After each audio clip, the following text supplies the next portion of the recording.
Well,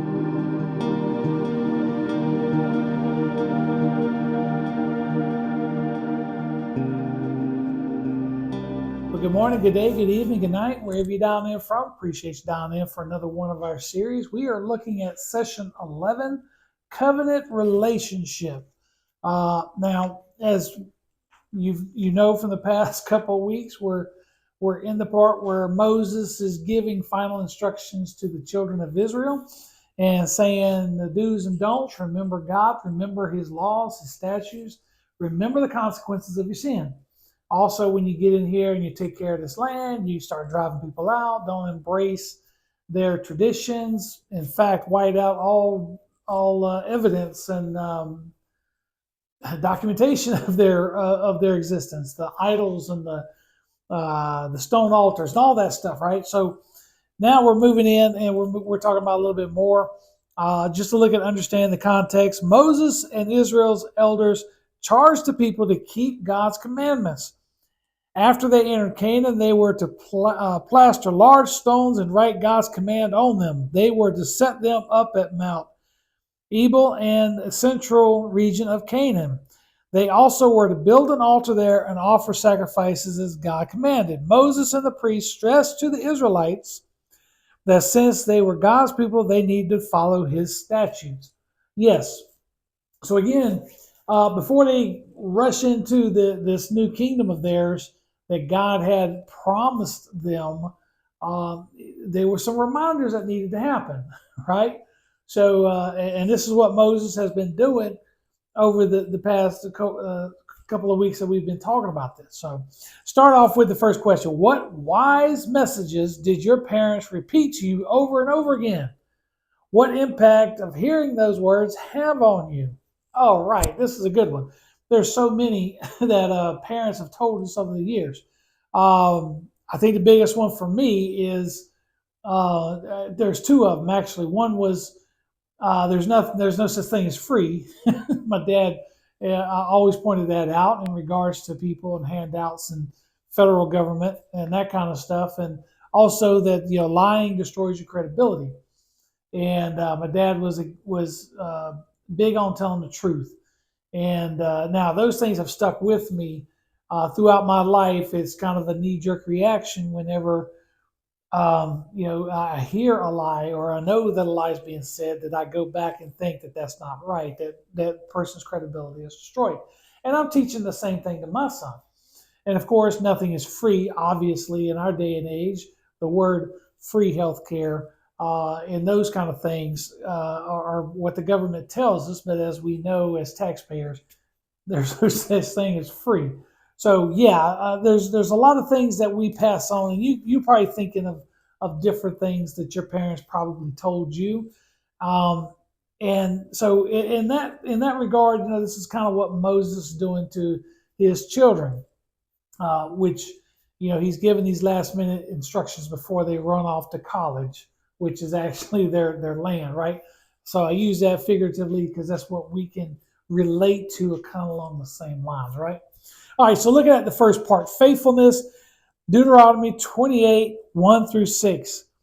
Now, if you faithfully obey the Lord your God and you're careful to follow all his commands I'm giving you today, the Lord your God will put you far above all the nations of the earth. All these blessings will come and overtake you because you obey the Lord your God. You will be blessed in a city and blessed in the country. Your offspring will be blessed in your land's produce and all the offspring of your livestock, including the young of your herd and the newborn of your flocks. Your basket and kneading bowl will be blessed. You will be blessed when you come in and blessed when you go out. Wow. So what's the bottom line here? They're going to be blessed is pretty much what Moses is saying here. But you got to look and see what they're saying. He's talking about faithfully obey, careful to follow commands I am giving you today. He would not be with them if they entered the Canaan, but the priests would provide spiritual leadership moving forward. People were faithful and they would find themselves above all nation earths because of God's blessing on them. Yeah, so what he's saying here is, if you obey God's commands, His statutes, and all the stuff that I've been telling you, you're going to be blessed beyond measure. That's important. And He's not just talking about blessed with long life. He's talking about blessed with pretty much everything that we do in our lives, right? Just look at the stuff. You'll be blessed no matter if you're living in the city, because some people like being in the city and some people like being in the country. And what He's saying here is no matter where you're at, whatever your position is in life, you're going to be blessed. Businessman's going to be blessed. The carpenter's going to be blessed. The herder, just all these, the farmer, the blacksmith, all these positions, all these people will be blessed with what they do. And that speaks to, I think that really speaks to the core of the individual, because it's easy for maybe an individual who is not good at fighting or may be handicapped in some way that they can't fight, but they could be a carpenter or something along those lines, right? So when He's telling these people, He says, no matter your lot in life, you will be blessed. And that's always a good thing to hear, because right now they're rushing into a land that they're going to have to overtake. And that's going to cost some lives. It's going to cost a lot of things we don't know. There's going to be a lot of fighting. So obviously, those people are going to be blessed in that effort. What Moses is saying here is, doesn't matter. If you keep His laws and his statutes and His commandments, you're going to be okay. No matter what your lot in life is, you will be blessed. And not only you, but your livestock, your living, the herds, your newborns. Now, when He's talking about the basket, He's talking about the basket usually signifies plentiful harvest, right? So the basket is going to be blessed because there's going to be plentiful harvest. I mean, the land is going to be good. Now, when we look at the kneading bowl, again, this shows that the women who would make the food, the bread and that kind of stuff, shows that will be a reality. There will be an abundance of food, is what Moses is pointing out here. He's saying that these things, the bowl is going to be blessed because there's going to be a lot of work to do. So, and I think it's pretty profound when we look at this, because Moses is telling them that in all aspects of your life, you're going to be blessed. You're going to be blessed with your animals. You're going to be blessed with your harvest. You're going to be blessed with your business. You're going to be blessed with your marriage. Wow. Just every part of your life, whether you live in the city, whether you live in the countryside, no matter where you're at, you're going to be blessed. That's pretty profound, right? That speaks to the individual in this case. So, question, how do these promised blessings differ from the prosperity theology that is commonly taught and preached today?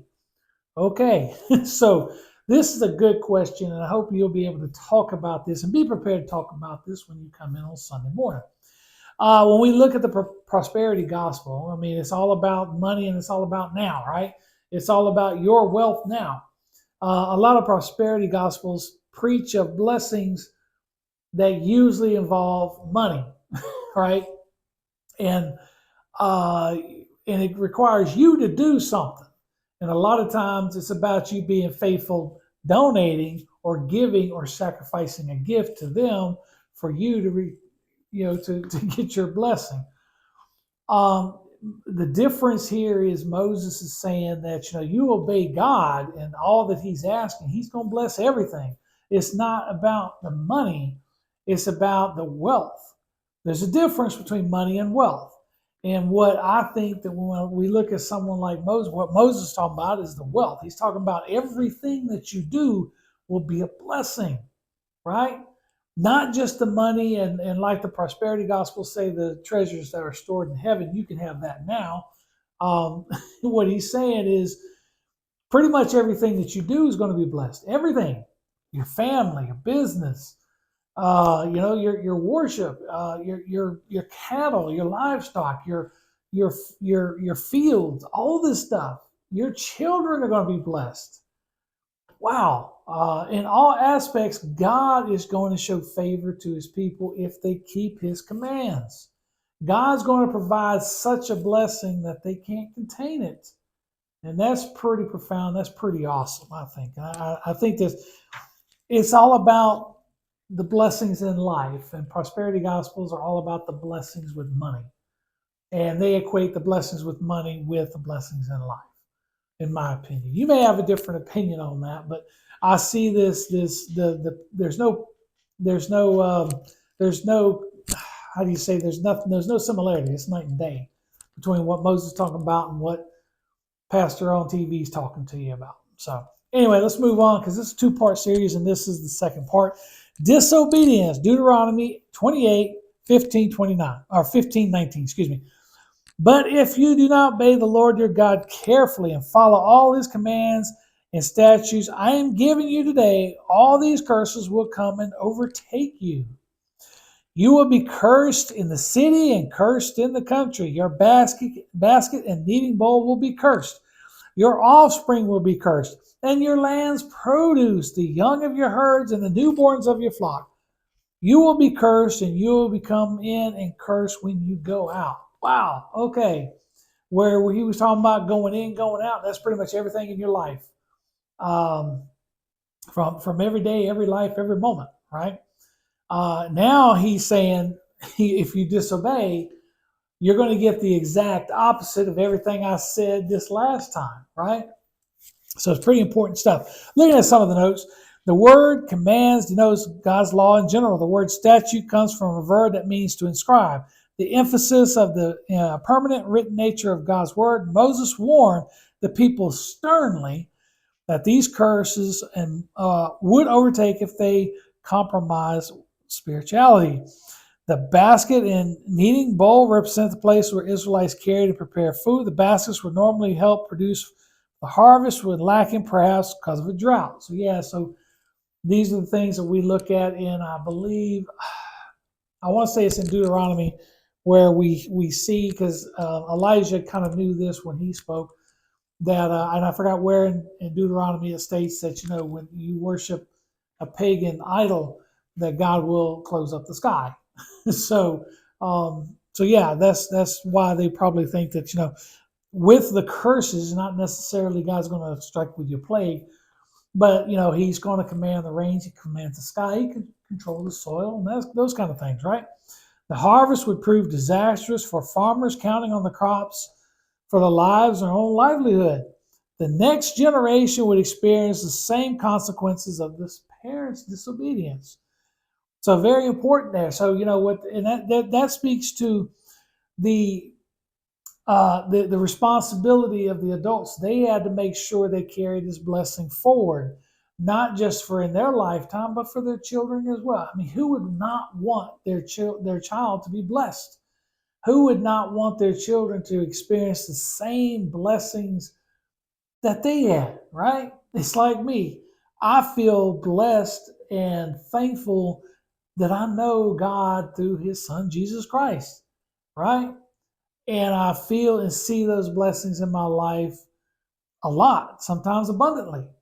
So why would I keep that from my son? Why would I want to share this God with him, right?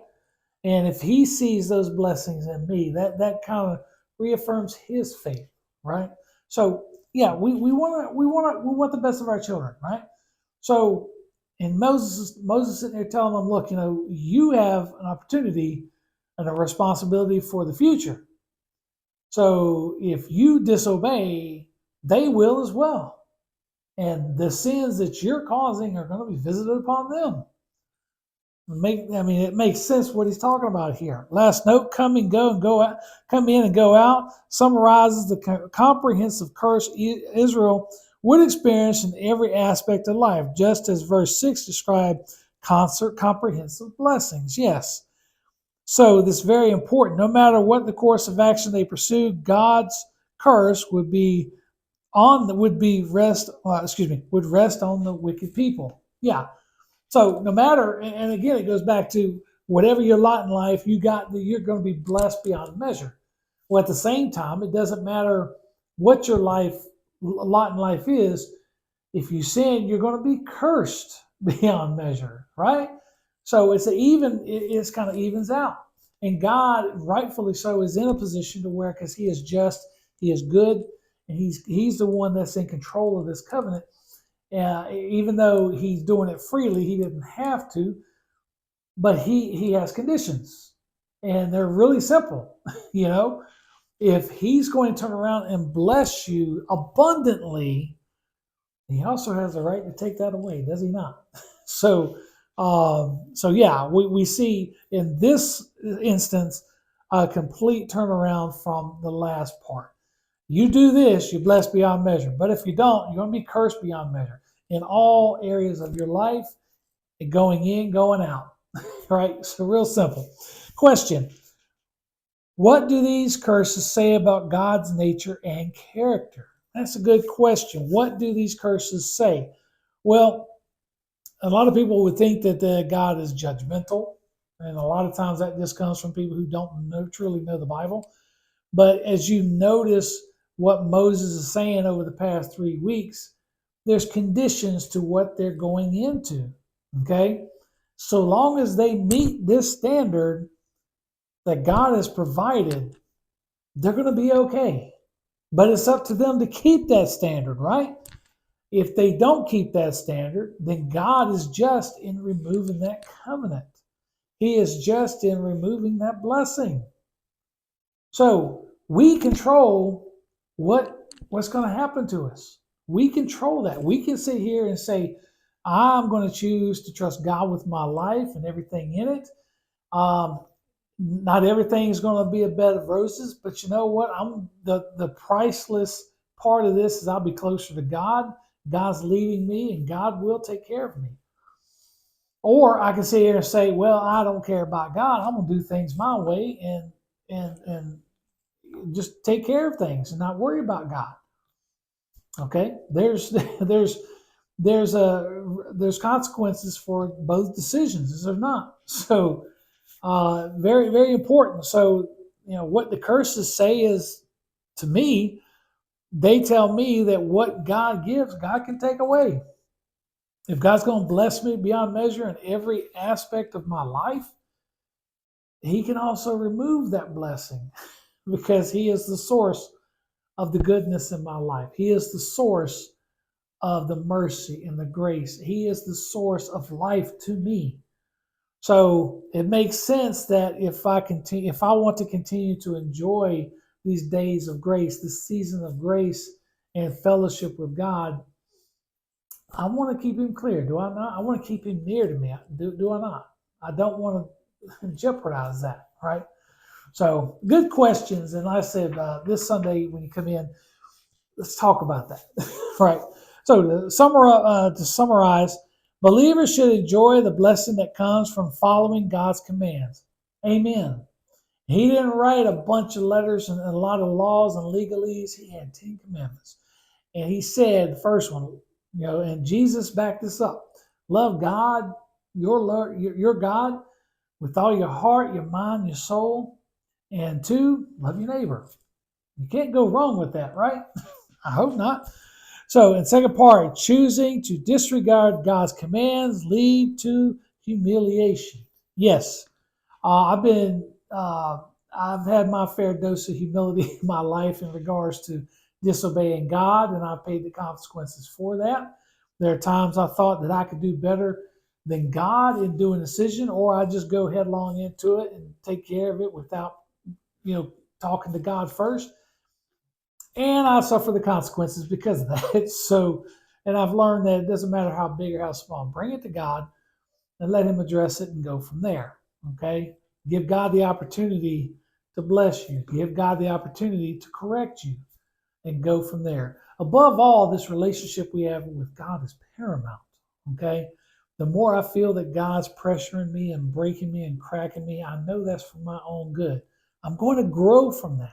And all the pain in my life, from that pain, I have grown a deeper faith. I have grown and blossomed, and I've reached levels in my Christian life that I didn't think I would ever attain. And I am so thankful for that. I really am. So, anyway, that's it for today. I appreciate you dialing in as always. If you have any comments, please leave them below in the video. Subscribe to the channel. That way, every time the videos post, you'll be notified when those videos post.